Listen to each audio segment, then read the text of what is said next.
오늘 본문 말씀은 시편 58편 1절에서 11절 말씀입니다.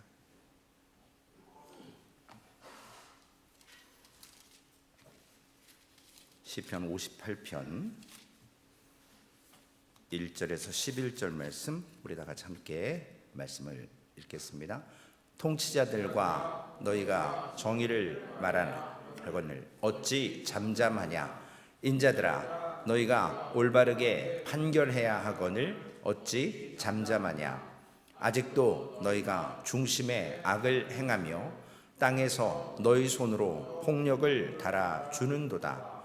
악인은 모태에서부터 멀어졌으며 나면서부터 곁길로 나아가 거짓을 말하는도다. 그들의 독은 뱀의 독 같으며 그들은 귀를 막은 귀머거리 독사 같으니 술사의 호리는 소리도 듣지 않고 능숙한 술객의 요술도 따르지 아니하는 독사로다. 하나님이여, 그들의 입에서 이를 꺾으소서. 여호와여, 젊은 사자의 어금니를 꺾어내시며 그들이 급히 흐르는 물같이 사라지게 하시며 겨누는 화살이 꺾임 같게 하시며 소멸하여 가는 달팽이 같게 하시며 만삭되지 못하여 출생한 아이가 햇빛을 보지 못함 같게 하소서. 가시나무 불이 가마를 뜨겁게 하기 전에 생나무든지 불붙는 나무든지 강한 바람으로 휩쓸려 가게 하소서. 의인이 악인의 보복당함을 보고 기뻐하며 그의 발을 악인의 피에 씻으리로다. 그때에 사람의 말이 진실로 의인에게 가품이 있고 진실로 땅에서 심판하시는 하나님이 계시다 하리로다. 아멘. 지도자 잘못 만나면 정치적으로나 기업이나 교회나 가정이나 리더 잘못 만나면 참 고생하게 됩니다. 오늘 유행가 제목이기도 하지만 꼭 그래서 선택한 건 아니고요. 잘못된 만남이 있거든요. 그러나 우리가 이 잘못된 만남이라고 해서 피할 수 있는 것이 아닙니다. 우리가 성경에 보면 하나님의 예정론에 대해서 이미 선택된 자가 있다. 그래서 나는 어차피 선택됐으니까 이렇게 살아도 구원받지. 어떤 사람은 난 죽어도 노력해도 선택 못 받은 인간이니까 나는 해도 안 돼. 교회 가도 안 되고 내 마음대로 살다 죽을 거야 라고 하는 인간 편에서의 생각을 합니다. 그러나 하나님께서는 우리에게 분명하게 이러한 만남, 삶, 허락하시는 이유가 있는데 예정론이라고 해서 하나님은 물론 전능하시기 때문에 압니다. 그러나 우리가 설교를 통해서 잘못된 목사들이겠죠. 잘못 가르쳐서 이 예정론으로 인해서 많은 성도들이 가슴 아파하고 땅을 치며 후회하고 믿음을 저버리는 일이 많습니다. 그러나 하나님에게 선택된 자는 누구냐면 에스겔서 33장 11절에 보면 나와 있습니다. 에스겔서 33장 11절에 말씀을 읽어드릴게요. 너는 그들에게 말하라. 주 여호와의 말씀이니라. 나의 삶을 두고 맹세하노니 나는 악인이 죽는 것을 기뻐하지 아니하고 악인이 그의 길에서 돌이켜 떠나 사는 것을 기뻐하노라. 이스라엘 족속아, 돌이키고 돌이키라. 너희 악한 길에서 떠나라. 어찌 죽고자 하느냐 하셨다 하라. 선택받은 자는요 누구냐면, 누구는 선택받았고 누구는 선택받지 못했고 이것이 아니라 선택받은 자는 돌이키는 자거든요. 내가 오늘 돌이키면 나는 선택받은 자가 되는 거예요. 하나님 편에서는 아시지만 우리 인간 쪽으로 자꾸 하나님이 이랬다면, 하나님이 이렇게 생각하는 것은 성경적이지 않습니다. 하나님께서 우리에게 사랑하시고 오늘 에스겔서 33장 11절에 있는 것처럼 그 길에서 돌이켜 떠나는 것을, 악인이지만 떠나 돌이키는 것을 기뻐하십니다. 어제도 아하스 왕이 하나님의 말씀, 하나님의 징조, 그리고 이사야의 둘째 아들을 통해서도 그 이름의 의미를 통해서도 주시는 말씀을 거부하고 듣지 않습니다. 오늘 본문에도 나오는 시편의 58편에 있는 지도자들, 악한 사람들, 이 사람들은 어떻게 행동하는가? 바로 가치, 정의 이런 것들을 내 맘대로 좌지우지하는 사람들입니다. 내 맘대로 정하는 거예요. 기준이 있어서 모든 사람이 그 기준에 따르고 하면 패스하고 뭐 이렇게 하는 것이 있어야 되는데 내 기준이에요. 상대방의 기준은 관심이 없습니다. 그럼에도 불구하고 그들은 결국 자신들밖에 모르는 타락한 인간으로 살 수밖에 없습니다. 한국의 지도자나 또 세계의 악한 어떤 오래도록 독재하는 지도자들을 보면 결국 자신의 의중대로 인도하는 것을 보게 됩니다. 오늘 시편 58편은 저주의 시거든요. 그리고 혐오스러운 시라고 지칭되어 있습니다. 그래서 오늘 본문 58편을 1980년대 어떤 교단에서는 예배 가운데 쓰지 못하도록 법적으로 그 예식서에 금지해 놨기도 했습니다.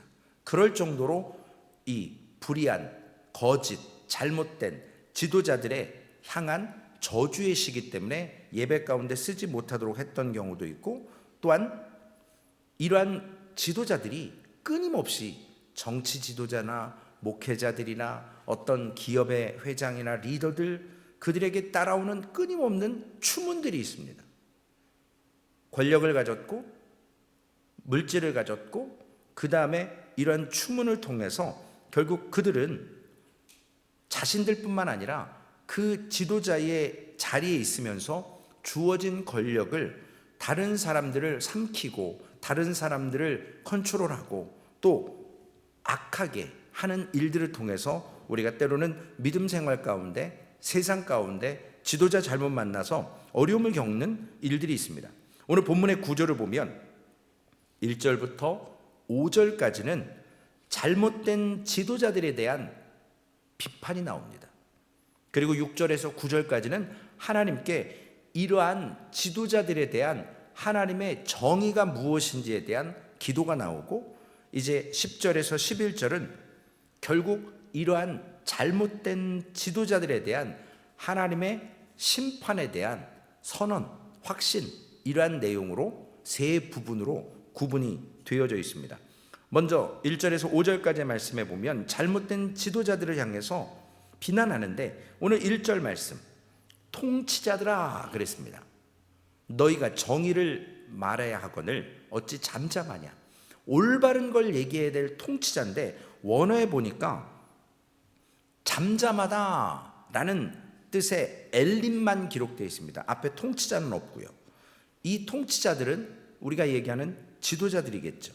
올바른 판결을 내려야 하는데 올바른 판결을 하지 않는, 손이 굽어 있는 그러한 지도자들을 지칭합니다. 2절 말씀에 보면 너희 손으로 폭력을 달아준다 라고 기록되어 있습니다.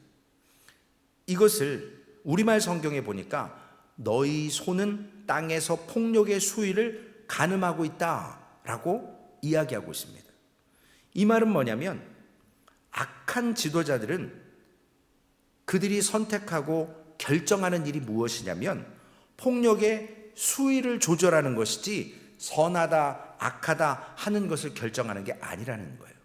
그러니까 잡힌 사람은 감옥 가는 거고 잘못했지만 안 잡힌 사람은 감옥 안 가는, 즉 정도의 차이라는 거죠. 우리 모두가 오늘 3절 말씀에 보면 다윗은 잘못된 지도자만 뭐라고 하는 것이 아니라 오늘 본문 3절에 보면 악인은 모태에서부터 멀어졌으며 나면서부터 곁길로 나아가 거짓을 말하는도다. 멀어졌다, 곁길이다, 원어로 보면 같은 말이거든요. 삐딱하게 잘못된 방향으로 나아갔다, 곁길로 나아갔다. 그러니까 똑같은 의미를 두 번 반복하는 것은 강조잖아요. 그러므로 인해서 저들이 너무나도 처음부터 그런 자들이었다라는 거예요. 권력을 줘서 악하게 내 뜻대로 몰아갔던 것이 아니고 나면서부터, 태어날 때부터. 그래서 그들은 권력을 잡고 변한 게 아니라 원래 그런 자들이었다라는 말을 하고 있습니다. 원래 거짓말을 했던 자들이고 거짓말을 배워서 한 게 아니라는 거죠. 이걸 우리가 신학적으로 얘기하면 원죄라고 얘기할 수 있겠죠.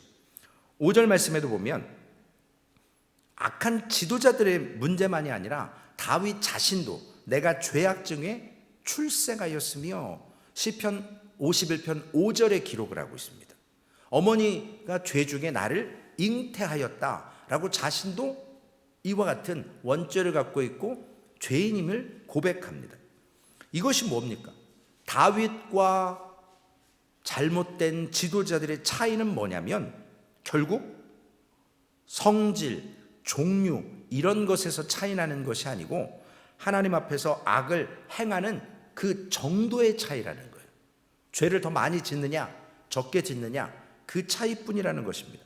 그래서 우리가 잘못된 지도자들을 비난하고 판단할 때 저 사람만 나쁘다가 아니라 우리도 그 자리에 서면 우리의 본성대로 우리도 그렇게 할 수밖에 없는 연약한 존재이고 또 정도의 차이밖에 없다라는 것이죠. 그래서 4절과 5절에 다윗이 이러한 잘못된 지도자들을 뱀으로 독사로 표현하고 있습니다. 제가 찾아보니까 뱀은 귀가 없다고 하더라고요. 그러나 뇌 속에 이 머리 속에 그 귀뼈가 있어서 진동으로 소리를 이렇게 혀로 피부로 느낀다고 합니다.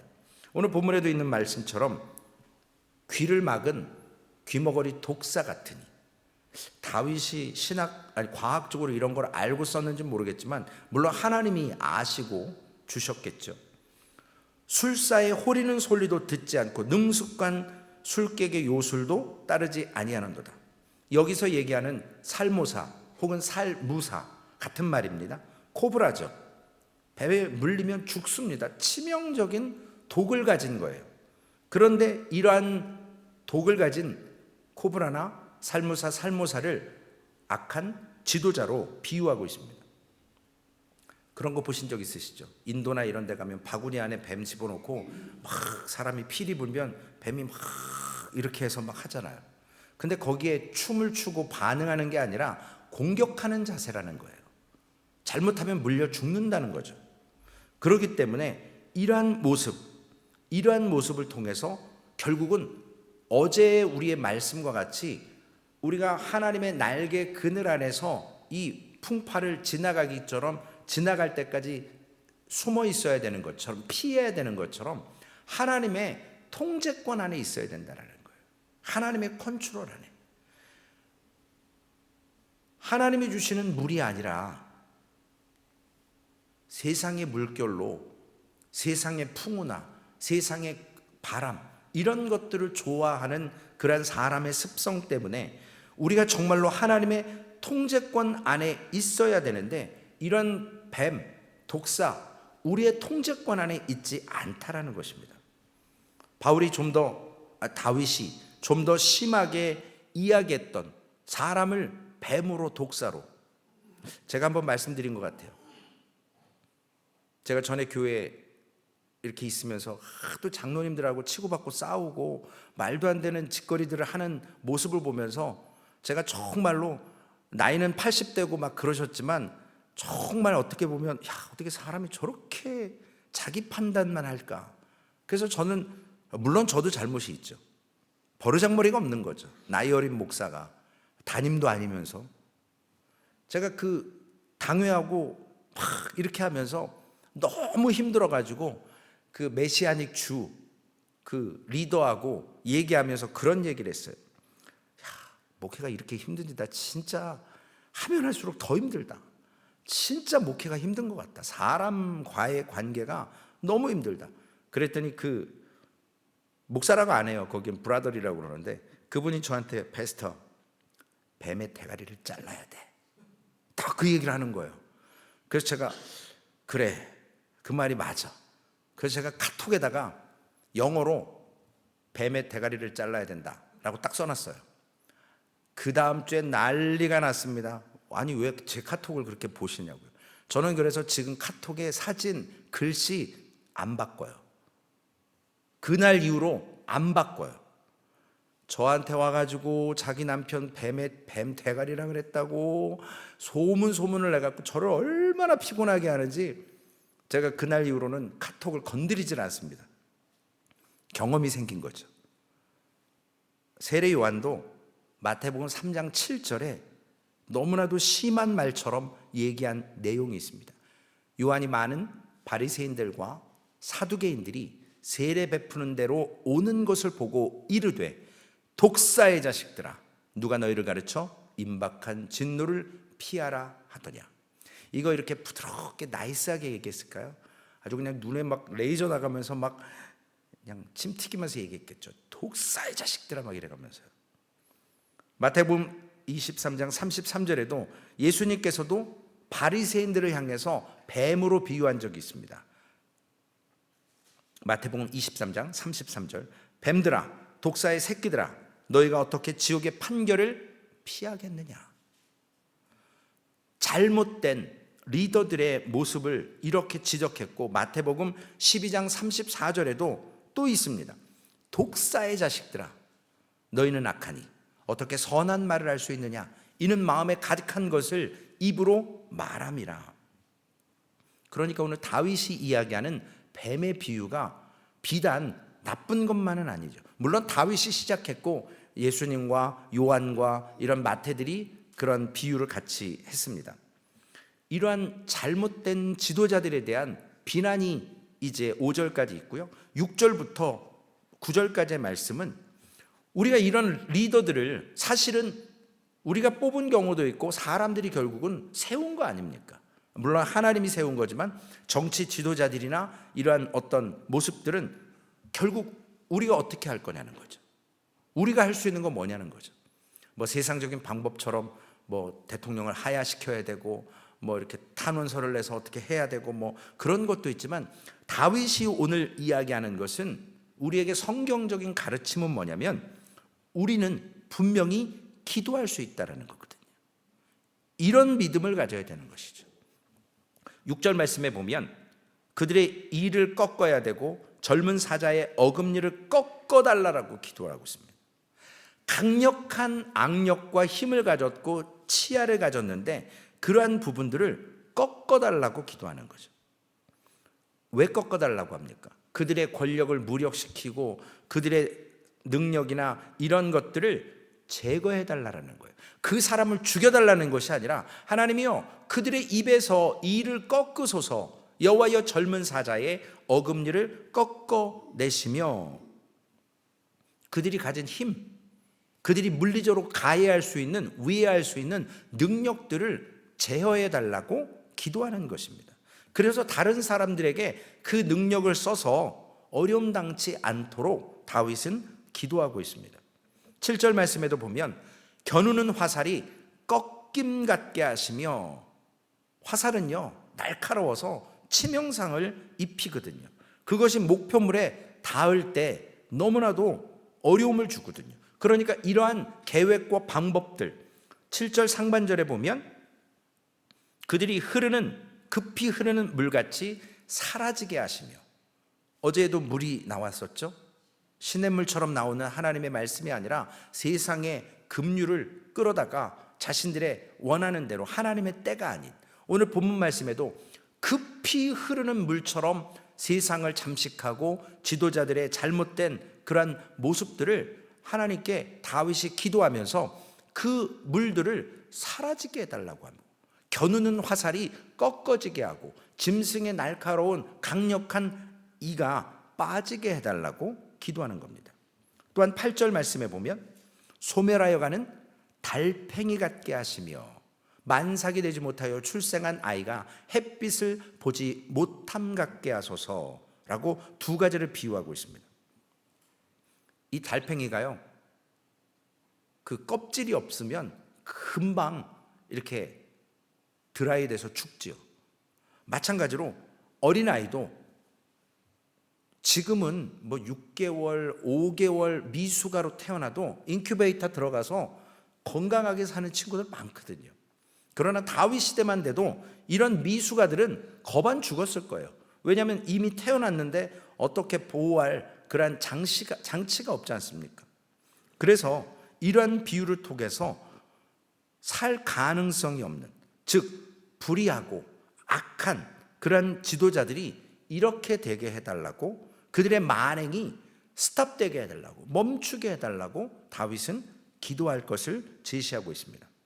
그리고 9절 말씀에 보면 불붙는 가시나무가 바람에 불려 날아가서 가마를 태워야 되는데, 뜨겁게 해야 되는데 그렇게 하지 못하게 하는, 이사야서에 나오죠. 타다만 부직갱이. 말씀이 같죠. 계속적으로 주님께서 우리에게 기도를 가르쳐 주신 적이 몇 번 있으십니다. 주기도문도 그렇고 누가복음 18장 1절에서 8절에 보면 불의한 재판장의 비유를 통해서 기도를 가르쳐 주셨어요. 누가복음 18장 7절, 오늘 58편에 있는 이러한 잘못된 지도자처럼 누가복음 18장의 불의한 재판장, 하물며 하나님께서 그 밤낮 부르짖는 택한 자들의 원한을 풀어주지 아니하시겠느냐, 그들에게 오래 참으시겠느냐. 하나님을 두려워하지 않고 사람을 무시하는 잘못된 지도자들 안 들어주죠. 자신들의 권력이 있으니까요.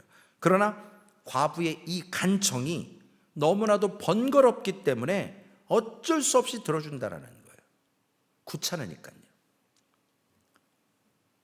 데이빗 웰즈라고 하는 사람이 오늘 시편 58편의 이 기도에 대해서 이렇게 기록했더라고요. 기도는 하늘에 계신 최고의 재판장 되시는 하나님께 잘못된 리더들, 잘못된 세상을 고소하는 것이 기도다. 결론의 말씀입니다. 10절에서 11절, 이 악하고 잘못된 리더들의 심판받는 것이 10절 말씀에 보면 의인이 악인의 보복당함을 보고 기뻐하며 그의 발을 악인의 피에 씻으리로다. 의인들에게는 악인들이 핍박받는 것, 심판받는 것이 굿뉴스가 된다는 거죠. 그래서 기뻐할 수 있다는 거예요. 이제 그들이 잘못된 판결과 그러한 억압과 위해를 가하지 못하게 하나님께서 막으셨다라는 것. 좀 심한 표현 같지만 그의 발을 악인의 피에 씻으리로다. 이 말의 의미를 찾아보니까요, 고대 근동의 문학에는 전쟁에서 승리하게 되면 그 적장의 목을 쳐서, 우리 성경에도 몇 군데 나오죠. 그 리더의 목을 달아놓는 경우도 있고, 이와 같이 악인의 피에 발을 씻어서 그 이김을, 승리를 과장으로 표현하는 내용으로 기록되어 있습니다. 그것이 어디에 있냐면 시편 68편 23절에 기록되어 있습니다. 너로 저희를 심히 치고 그 피에 내 발을 잠그게 하며 내게 혀로 내 원수에게서 제 분깃을 얻게 하리라 하시도다.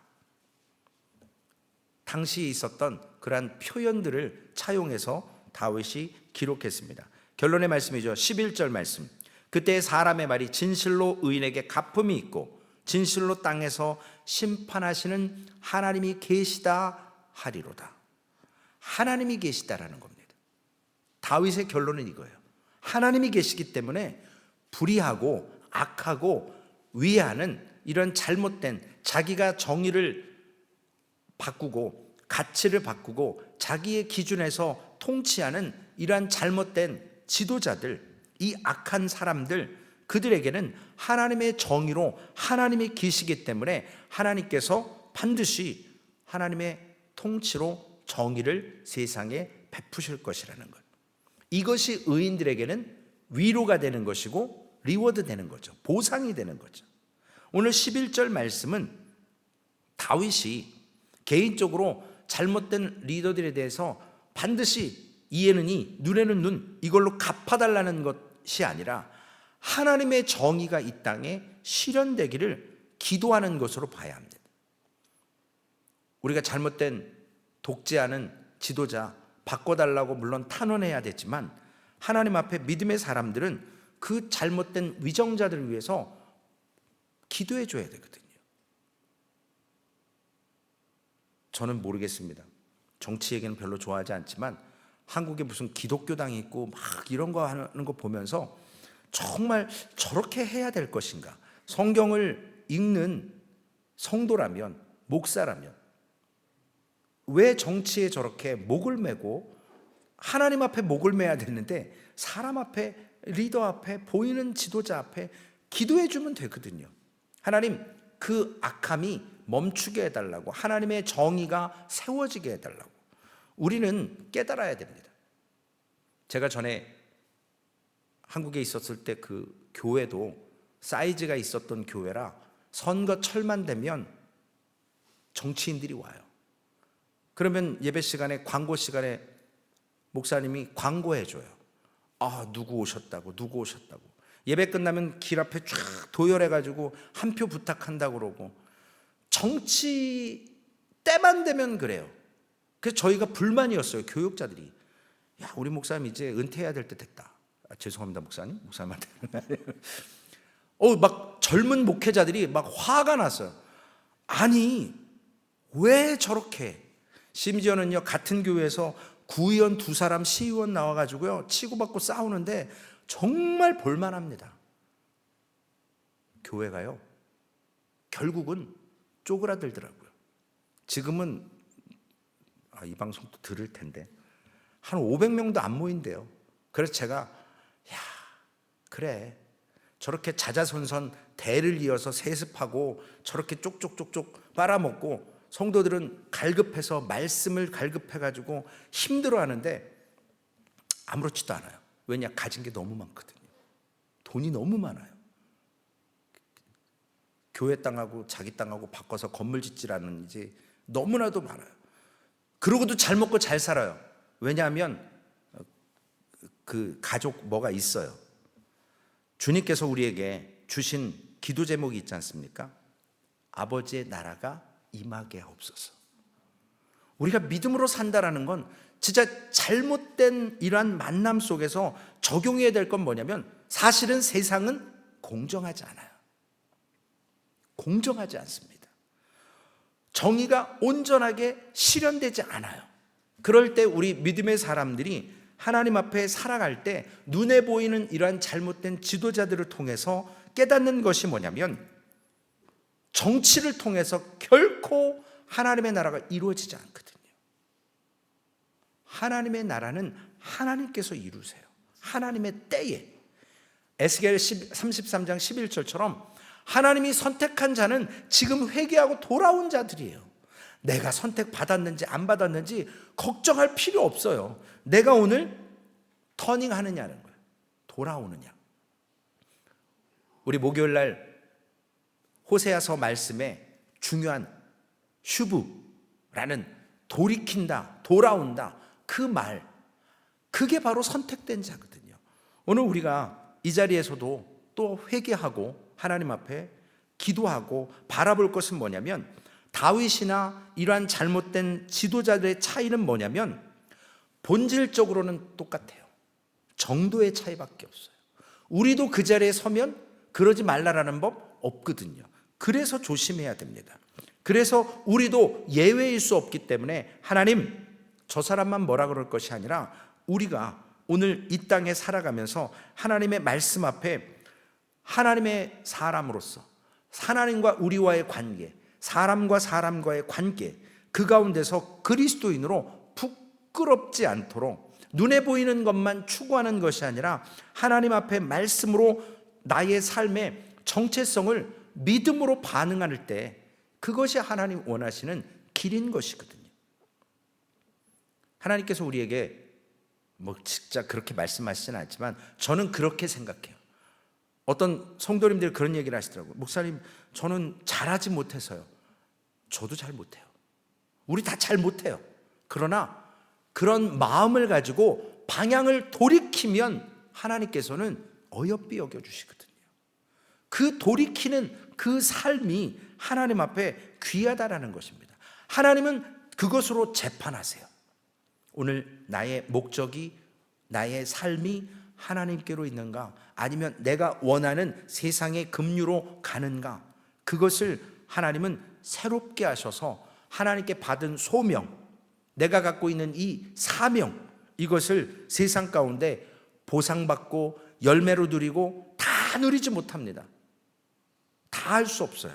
그러나 반드시 하나님께서는 그 갚음과 보상으로 우리에게 허락하시는 은혜를 통해서 오늘 주어진 내 힘, 오늘 내게 주어진 은혜, 오늘 내게 주어진 말씀을 통해서 잘못된 만남이지만 하나님과의 잘된 만남을 통해서 관계가 세워지면 하나님은 우리를 아름답게, 은혜스럽게, 히브리서 13장 7절이나 고린도후서 1장 14절에 있는 것처럼 하나님과의 관계, 지도자와의 관계, 이것이 언젠가는 주님 앞에 부끄러움 당하지 않는, 그리고 아름답게 행동하고 아름답게 대하는 그러한 믿음의 삶이 되어서 오늘 하나님의 권위 앞에서 우리의 정체성이 믿음의 삶으로, 회개함으로 드러나서 그것이 진정한 하나님 주신 어떨리티, 권위임을, 오늘 그것을 누리면서 하나님의 말씀에 순종하고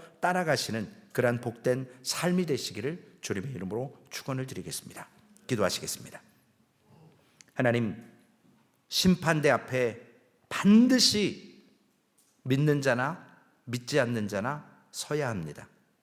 하나님, 오늘 우리의 이 연약함을 아시고 다윗이 오늘 시편 58편에 잘못된 지도자들을 아버지 하나님 이야기하고 그들을 위해서 우리가 할 것은 정죄로 끝나고 비아냥거리는 것으로 끝나고 저주로 끝나는 것이 아니라 그들을 위해서 기도해주고 그들의 위력과 그들의 권력과 그들의 아버지 하나님 이러한 모습들이 이제 멈춰질 것을 하나님께 기도하고 그들과 우리의 차이점은 정도의 차이밖에 없다는 것, 같은 연약한 존재라는 아버지 하나님 모습을 깨닫게 하여 주시옵소서.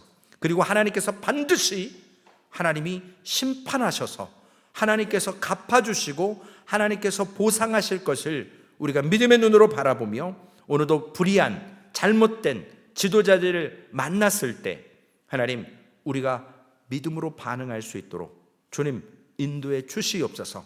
하나님 우리에게도 주신 하나님의 힘이 있습니다. 우리도 누군가에게 이런 위력을 아버지 하나님 쓰지 않고 있는가? 가정에서나 교회에서나 삶에서 하나님 내 위치에서 내가 누리고 내가 행하는 이러한 모습들이 있지 않는가? 다시 한번 돌이키게 하여 주옵소서. 아버지 하나님 기도하며 나의 삶을 돌아봐야 되는 것, 그것을 주님이 원하실 줄로 믿습니다. 아버지 하나님 이 과부처럼 하나님께 간절히 아버지 하나님 재판장에게 간절히 문의하고 아버지 하나님 청탁을 했던 것처럼 주님 불의한 재판장도 아버지 하나님 굳혀나서 그 간구를 들어주는 것처럼 우리가 하나님 앞에 돌이키고 아버지 하나님 죄의 자리에서 하나님을 부르려고 마음을 먹을 때 하나님께서는 우리의 간구를 들어 응답하시는 줄로 믿습니다. 하나님 이 악하고 험난한 세상에 참된 복음을 쫓아가는 길, 그 길에서 만나는 잘못된 지도자들 앞에서 하나님 믿음으로 기도하게 하시고 하나님 우리의 연약한 모습도 돌아보고 반드시 하나님의 심판 앞에 있음을, 하나님의 보상이 있음을 깨닫게 하여 주시옵소서. 우리 주 예수님의 이름으로 기도 올리옵나이다. 아멘. 하늘에 계신 우리 아버지여, 이름이 거룩히 여김을 받으시오며 나라에 임하옵시며 뜻이 하늘에서 이루어진 것 같이 땅에서도 이루어지리이다. 오늘날 우리에게 일용할 양식을 주옵시고 우리가 우리에게 죄 지은 자를 사하여 준 것 같이 우리의 죄를 사하여 주옵시고 우리를 시험에 들게 하지 마옵시며 다만 악에서 구하옵소서. 대개 나라와 권세와 영광이 아버지께 영원히 있사옵나이다. 아멘. 우리 말씀을 생각하며 함께 기도하시겠습니다.